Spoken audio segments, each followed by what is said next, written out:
पीले दांत वाली बहू। रंजना कभी ब्रश नहीं करती थी। उसे कितनी बार उसके माँ बाप ने डांटा, लेकिन उसका कोई असर उस पर होता ही नहीं था, जिस कारण से उसके दांत पीले पीले हो जाते हैं। शादी के बाद अरे बहू, वैसे तो तुझ में कोई कमी नहीं है, पर तेरे दांत इतने पीले कैसे हैं बेटा? कैसे मतलब? कोई सर्जरी थोड़ी ना कराइए। वो तो क्या नाम, मैं ब्रश नहीं करती थी तो पीले हो गए। अब क्या करूं? आप कहें तो लाल करवा लूं या फिर काले? यार ये क्या है, क्यों माँ से लड़ रही हो? लड़ रही हूँ? अरे मैं लड़ रही हूँ या ये बोल रही है कि दांत पीले हैं, पीले। अरे तपस्या थोड़ी ना की है इन्हें पीले करने के लिए। बकायदा ब्रश नहीं किया है 20 साल तक, तब जाकर। छी, कैसी बात कर रही हो? ये उस वक्त तो पीले नहीं थे जब हम लोग तुम्हें देखने आए थे। अरे तब साफ करवा लिया होगा डेंटिस्ट के पास जाकर। अब देखो कैसे पीले पीले लग रहे हैं। रंजना सास की तरफ गुस्से से देखती है। फिर शुरू हो गई पीले पीले पीले। अरे पीले तो तब भी थे जब मेरे हाथ का रसगुल्ला उड़ा उड़ा कर खा रही थी और बोल रही थी, लड़की नहीं गुणों का खजाना दे रहे भाई साहब आप। खैर, अब वो लोग करते भी तो क्या करते, पीले दांत वाली बहू पल्ले पड़ी थी तो झेलना तो था ही। एक दिन कीर्तन में रंजना गाना गा रही थी। अरे कमला बहन, माँ का द्वार है, यहाँ तो सब शुद्ध होकर आते हैं, फिर अपनी बहू को ब्रश भी नहीं करवाती तुम। दूर से पीले पीले दांत भक्ति में बाधा उत्पन्न कर रहे हैं। अरे कोई 2 साल की बच्ची थोड़ी ना लेकर आई हूँ मैं बहू बनाकर। अच्छी खासी लड़की है, अरे कैसे करवाऊं ब्रश? ये तो उसे खुद करना चाहिए ना। अब माँ बाप तो इसके जैसे तैसे निपटा दिए, ये नहीं सोचा कि सास कैसे संभालेगी। सास बहू को लेकर घर आ जाती है, लेकिन सोच लेती है कि अब इसे लेकर कहीं नहीं जाएगी। अगले रोज बहू कहती है, अरे क्या हो गया, मंदिर नहीं जाना क्या? कीर्तन का वक्त हो रहा है। मेरी मधुर वाणी से कान्हा जी जागते हैं और सोते हैं। आप तो जानती है ना उनकी भक्ति में कितना मन लगता है मेरा। वो क्या है ना, तबीयत ठीक नहीं लग रही है मेरी, आराम करूंगी मैं। तबीयत ठीक नहीं लग रही? अभी तो मिथुन के गाने पर नाच रही थी आप, और अब बोल रही है कि तबीयत ठीक नहीं लग रही। अरे भक्ति में मन लगा लो सासू माँ, ऊपर जाना है, क्या मुंह दिखाओगी आप? हाँ? सास को बहू की बात पर गुस्सा आ जाता है। मैं क्या मुंह दिखाऊंगी, इसकी चिंता तो ना कर, समझी?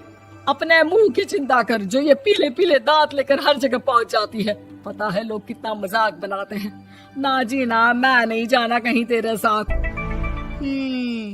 तो ये बात है, कोई ना, मत जाओ, मैं अपने कमरे में ही बैठकर भक्ति कर लूंगी। ऊपर वाला दांत थोड़ी ना देखता है, मन देखता है, भावना देखता है। और अरे बस बस, तू सब कुछ दिखा, बस ये सफेद चमकदार दांत ना दिखाना किसी को, है? जा यहाँ से। बहू को सास की बात का कोई फर्क नहीं पड़ता, वो तो जैसी थी वैसी ही रह जाती है। सुबह नहाकर किचन में खाना बनाना, फिर खाना खाना, कीर्तन भजन करना और सो जाना। एक दिन, माँ जी मैं सहेली के घर जा रही हूँ, शाम को लेट आऊंगी। हाँ हाँ तो जाना, मैंने कौन सा तेरी आरती करनी है घर पर बैठकर। रंजना सहेली के घर जाती है, जहाँ वो पार्टी में जाने की तैयारी कर रही होती है। अरे शिखा, कहाँ जाने की तैयारी कर रही है? मैं गलत वक्त पर आ गई क्या? अरे नहीं यार, उल्टा सही वक्त पर आई है। मैंने ये साड़ी और ज्वेलरी निकाली है यार, शाम को इनके ऑफिस की एक पार्टी में जाना है। बताना कैसा लग रहा है ये सब? नहीं यार, इस ड्रेस के साथ तो वो वाली ज्वेलरी अच्छी लगेगी। हाँ हाँ सही बोल रही है, मैंने ध्यान ही नहीं दिया। वैसे तो हमेशा से मस्त फैशन सेंस रखती है। तो बड़ा जाती होगी ना पति के साथ पार्टी में। रंजना कुछ नहीं बोलती, बस सोचती है कि यार काश ये बात सही हो जाती, पर मैं क्यों नहीं जाती पार्टी में? क्या इन लोगों की कोई पार्टी होती नहीं होगी? रंजना घर आती है और रात में पति से सवाल करती है, एक बात बताइए, आप मुझे किसी पार्टी में क्यों नहीं ले जाते? क्या आपकी यहाँ ऑफिस में पार्टी नहीं होती? पति बेचारा क्या कहता कि दांत पीले हैं तुम्हारे इसलिए। अरे कोई पार्टी होती नहीं हम लोगों के ऑफिस में, तो कहाँ से लेकर जाऊं? और मार्केट, मॉल, कहीं वीकेंड घूमना, कहीं तो। अरे यार, सारे हफ्ते में एक छुट्टी मिलती है, तो सोचता हूँ कि आराम ही कर लूं। क्यों? रंजना मन मार के रह जाती है। पहले कभी सास के साथ मंदिर जाया करती थी, लेकिन वो भी सास ने ले जाना बंद कर दिया। घर बैठी बैठी रंजना बोर हो जाती है। तभी उसे आइडिया आता है और वो मायके जाने का सोचती है। सासू माँ, 2 दिनों के लिए मम्मी के घर जा रही हूँ। अच्छा ठीक है, आराम से जा। और हाँ, माँ से कुछ अच्छी आदत सीख कर आना कि कैसे शरीर के हर भाग की तरह दांतों की सफाई भी जरूरी होती है, समझी? शुरू हो गई ना आप। वो लोग आपकी तरह नहीं है कि छोटी छोटी बात का बतंगड़ बना दे। उन लोगों के लिए मैं मायने रखती हूँ, ना कि मेरे पीले पीले दांत। रंजना माँ को बिना बताए उन लोगों को सरप्राइज देती है, लेकिन जैसे ही वो दरवाजे पर पहुंचती है, अंदर देखती है कि घर वाले कहीं जा रहे होते हैं। अब माँ, काश रंजना दीदी के दांतों वाली प्रॉब्लम नहीं होती, तो वो भी हम लोगों के साथ चलती ना बुआ जी की बेटी की शादी में। हाँ बेटा, लेकिन अब उसे कौन समझाए कि उसको उसके पीले दांत नहीं दिखते, लेकिन उसके आसपास के लोगों को कितना एम्बैरेसिंग फील कराते हैं।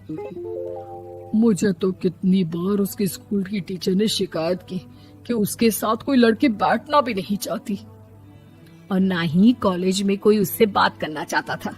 लेकिन पता नहीं क्यों उसे ये बात समझ में ही नहीं आती। कोई कमी नहीं है उस लड़की में, बस यही कि दांत पीले हैं।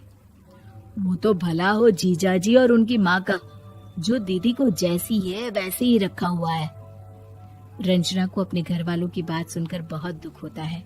वो सोचती है कि वो क्या करे, लेकिन फिर वो सीधा डेंटिस्ट के पास जाती है, अपने दांत चमकाती है और कसम खाती है कि वो रोज ब्रश करेगी। अरे क्या हो गया?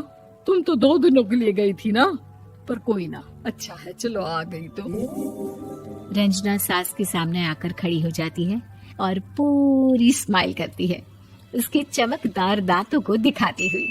हैं? चले मंदिर। माँ, मुझे माफ कर दीजिए, मैंने आप लोगों को बहुत एम्बैरेसिंग फील करवाया। मैं आज से रोज ब्रश करूंगी।